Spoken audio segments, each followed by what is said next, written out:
বর্তমান সময়ে এসে কেউ জমি দখলে ব্যস্ত, কেউ ক্ষমতায় যাওয়ার জন্য ব্যস্ত, কেউ পদ পদবি দখলে ব্যস্ত, কেউ নিজস্ব লোক পুনর্বাসনে ব্যস্ত।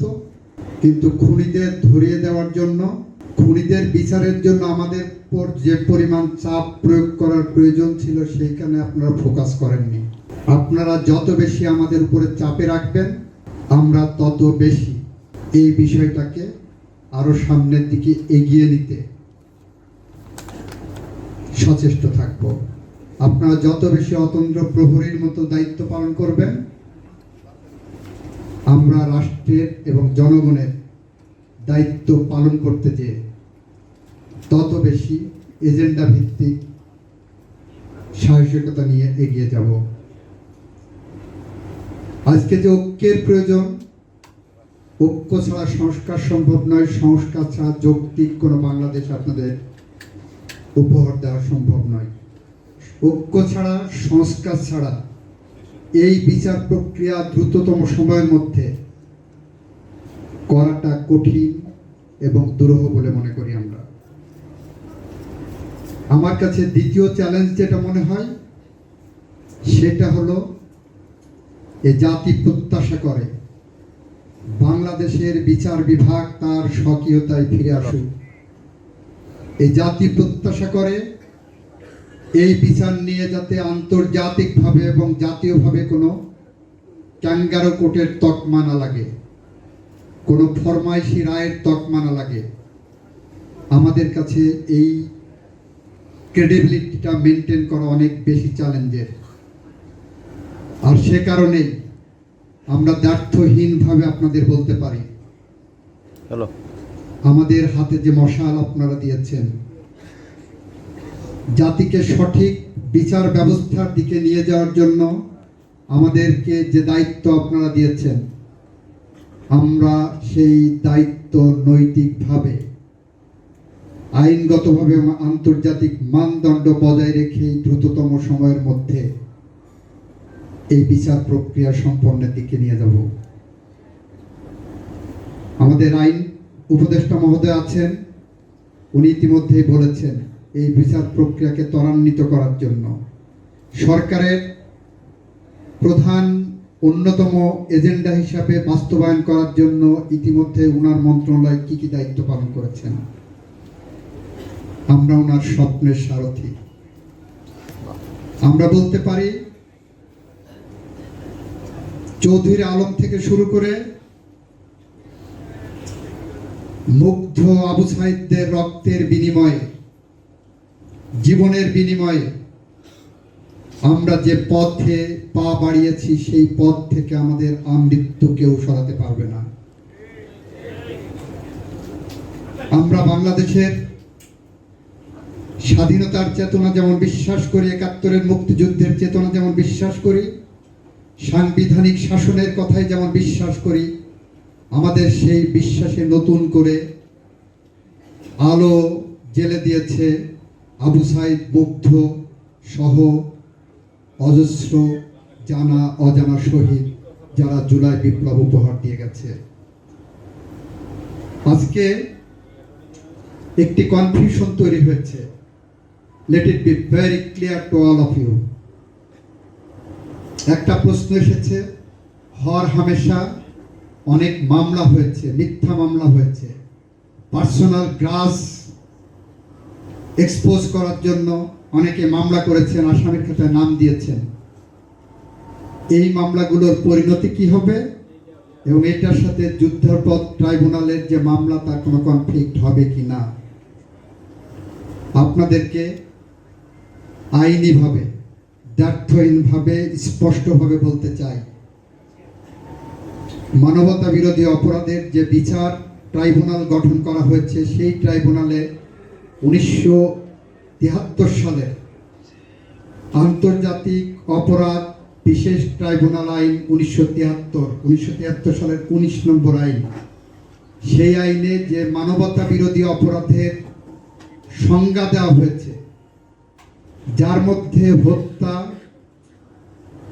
নির্যাতন, গুম সহ অনেকগুলো অপরাধের কথা বলা হয়েছে, যে অপরাধগুলো রাজনৈতিক উদ্দেশ্যে সিভিলিয়ান পপুলেশনের উপরে ঘটানো হয়েছে তার বিচার হবে। সেটি স্পেসিফিক একটা দুইটা ইনসিডেন্ট প্রয়োজন নাই, ইন জেনারেল ওইটার বিচার হবে। এর সাথে ওই আইনেই বলা আছে ডোমেস্টিক অন্যান্য লয়ে যাই থাকুক না কেন ওইটার বিচার ওখানে হবে। অর্ডিনারি খুনের বিচার, নির্যাতনের বিচার, নিপীড়নের বিচার, গুমের বিচার, এইগুলো অর্ডিনারি কোর্টে হতে আইনগত কোনো বাধা নেই এবং সেটাও চলবে।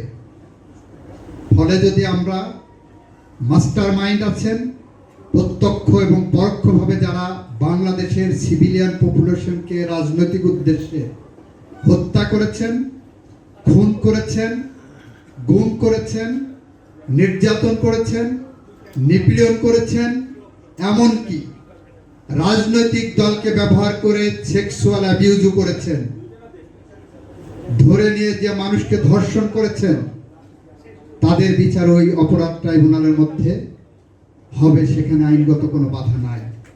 সুতরাং এই কনফিউশন আপনাদের ক্লিয়ার হওয়া দরকার। গোটা জাতির সামনে অনেকেই প্রশ্ন আমাদেরকে ইতিমধ্যেই করেছেন, আমাকে করেছেন।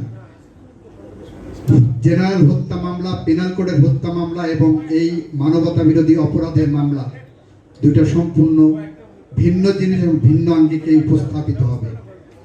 আরেকটা বিষয় আপনাদেরকে আশ্বস্ত করতে চাই,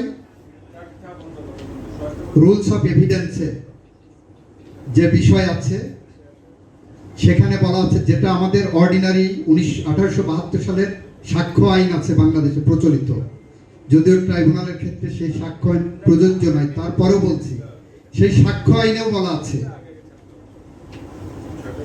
একটি ঘটনা এবং একজন সাক্ষী যথেষ্ট যদি সেই সাক্ষীটা সলিড সাক্ষী হয়। আরেকটি আইনি তত্ত্ব আছে, man may tell lies, circumstances can never. বিগত 16 বছরে যে পরিবেশে হত্যা করা হয়েছে, যে পরিবেশে গুম করা হয়েছে, নির্যাতন করা হয়েছে, একজন সাক্ষী না, আমরা অগণিত সাক্ষী পেয়েছি, অসংখ্য সাক্ষী পেয়েছি। আমরা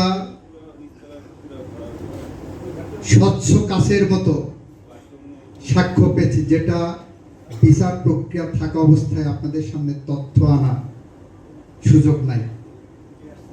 সুতরাং আপনারা নিশ্চিত থাকতে পারেন, জনাব আসিফ নজরুলের যে কাঁধে যে দায়িত্ব আপনারা দিয়েছেন, সেই দায়িত্ব ওনার সেনাপতি হিসাবে, ওনার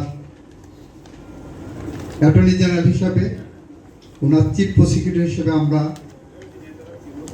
আপনাদের পক্ষ থেকে সুষ্ঠুভাবে পালন করব ইমানি দায়িত্ব হিসাবে। আমাদের মধ্যে কোনো লোক নাই, আমাদের কেউ কিনতে পারবে না, আমাদের কেউ ইনফ্লুয়েন্স করতে পারবে না। আমাদের কোনো ভাই, কোনো আত্মীয়, কোনো মামা, কোনো চাচা, কোনো বন্ধু, কোনো প্রতিবেশী কেউ এসে এই বিচার প্রক্রিয়ার থেকে সরাতে পারবে না, সেই প্রতিশ্রুতি এবং প্রত্যাশা আপনাদের কাছে ব্যক্ত করছি। আপনাদের এখানে একটি প্রশ্ন এসেছে, এই বিচারটাই আমরা কি প্রতিশোধ নিতে চাচ্ছি? আমরা বলতে চাই আমরা প্রতিশোধ নিতে চাচ্ছি না, আমরা বিচার করতে চাচ্ছি। কেন বিচার করতে চাচ্ছি? আগামী প্রজন্মকে ইতিহাসের একটি দায় থেকে মুক্ত করতে চাচ্ছি। তাহলে এই 16 বছরের খুন গুম হয়তো বন্ধ হতে পারত। এদেশে যদি জাফর, জয়নাল, দীপালি সাহা, কাঞ্চন, রাউফুন, বসুলিয়া, তাহলে হয়তো আমরা আজকের এই দিন দেখতে হতো না। কারো কাছে স্বপ্ন পূরণ, কারো আনন্দের উপলক্ষ, আবার কারো জীবন পাল্টে দেওয়ার মুহূর্ত, কখনো জীবন বাঁচাতে সর্বোচ্চ গতিতে উড়ে চলা, কারো আবেগের শেষ মুহূর্ত, আপনজনের শেষ বিদায়ে সামিল হওয়া, এমন সব ইচ্ছে পূরণে সর্বনিম্ন ভাড়ায় দ্রুত গতির বাহন প্রবাসী হেলিকপ্টার। আপনার প্রয়োজনে যোগাযোগ করুন আমাদের হটলাইনে।